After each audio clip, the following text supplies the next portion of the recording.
नमस्कार साथियों, हम बात कर रहे थे कक्षा 6 से कक्षा 12 के अंतर्गत हमारा राजस्थान सामाजिक विज्ञान और राजस्थान अध्ययन पुस्तक के बारे में। इन पुस्तकों से जो भी महत्वपूर्ण प्रश्न बनेंगे वो आगामी आने वाली जो प्रतियोगी परीक्षाएं हैं उनके लिए बहुत ही इंपॉर्टेंट होने वाले हैं, क्योंकि आरबीएससी जो एनसीईआरटी की पुस्तकें हैं वही और वहीं से ही प्रश्न पूछे जाते हैं। तो हमने यही आपके लिए शुरू किया है। तो ये जो पुस्तक है ये सभी प्रतियोगी परीक्षाएं, चाहे रीट, सीईटी, एलडीसी, पटवार, आरएस, कोई सा भी आप एग्ज़ाम दीजिए, इनको याद करके ही जाना पड़ेगा, क्योंकि यहीं से प्रश्न बनेंगे आपके। तो मैं क्रम वाइज बात कर रहा था। कक्षा 6 की पुस्तक हमने पूरी पढ़ी हुई है और हम बात करेंगे आज कक्षा 7 की पुस्तक के बारे में, जिसमें हम पढ़ रहे थे अध्याय नंबर 14 संघीय सरकार के बारे में। संघीय सरकार से जो भी महत्वपूर्ण प्रश्न बनेंगे उनके बारे में हम बात करेंगे। तो संघीय सरकार का जो भी महत्वपूर्ण प्रश्न हैं जो आगे हमें एग्ज़ाम्स के लिए इम्पोर्टेंट होने वाले हैं, तो उनके बारे में हम बात करेंगे। हमारा संविधान अध्याय जो 12 था वो हमने कवर किया था।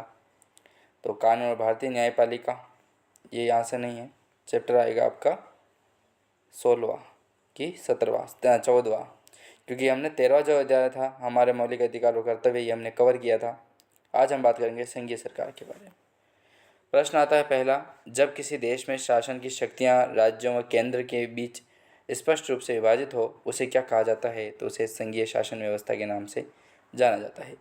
भारत में शासन का संवैधानिक अध्यक्ष कौन होता है? तो वो संवैधानिक जो अध्यक्ष है वो राष्ट्रपति होता है। संसद की बैठक आयोजित करने व पहली बैठक को सबसे पहले संबोधित करने का अधिकार जो है वो किसे मिला था? तो राष्ट्रपति को मिला था। हमारी संघीय व्यवस्थापिका कौन है? तो वो है संसद।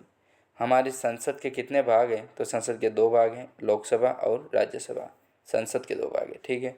लोकसभा में अधिकतम सदस्य संख्या कितनी ही निर्धारित की गई है? तो 552 जो है वो अधिकतम संख्या निर्धारित की गई है। वर्तमान में लोकसभा सदस्य संख्या कितनी है? तो 545 है वर्तमान में लोकसभा सदस्य संख्या। लोकसभा सदस्य का कार्यकाल कितना होता है? तो 5 वर्ष का जो कार्यकाल है वो लोकसभा सदस्य का कार्यकाल होता है। इसके बाद महत्वपूर्ण प्रश्न की बात करें तो दूसरा आता है कि अस्थायी सदन किसे कहा जाता है? तो उसे लोकसभा सभा जो है उसको अस्थायी सदन के नाम से जाना जाता है। संसद का कौन सा सदन निम्न सदन के नाम से जानते हैं? तो लोकसभा का सदन जो है वो निम्न सदन के नाम से जाना जाता है। तो कुछ टॉप 10 महत्वपूर्ण प्रश्नों के बारे में हमने बात की है। मिलते हैं नेक्स्ट वीडियो में, तब तक के लिए जय हिंद।